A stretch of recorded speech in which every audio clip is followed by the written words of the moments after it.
ಈಗ ಕಾನೂನನ್ನು ಗೌರವಿಸಬೇಕಾದಂಥ ಎಲ್ಲರ ಕರ್ತವ್ಯ, ಜವಾಬ್ದಾರಿ.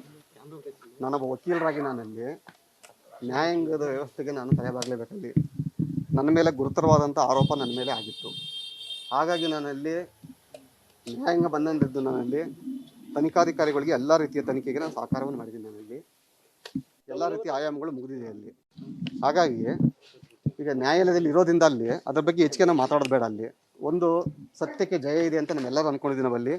ಹಾಗಾಗಿ ನಾವು ನ್ಯಾಯಾಲಯನ ಗೌರವಿಸಬೇಕಾದಂಥ ವ್ಯಕ್ತಿಯಾಗಿರೋದ್ರಿಂದ ನಾನಲ್ಲಿ ಇದು ಕೇಸು ಮುಕ್ತಾಯವಾಗುವವರೆಗೆ ಇದ್ರ ಬಗ್ಗೆ ಯಾವುದೇ ನಾನು ಸ್ಟೇಟ್ಮೆಂಟ್ ಕೊಡಲ್ಲ. ಅಲ್ಲಿ ಮುಂದಿನ ದಿವಸಗಳಲ್ಲಿ ಎಲ್ಲ ಸತ್ಯ ಹೊರಗೆ ಬರ್ತದೆ. ಅಲ್ಲಿ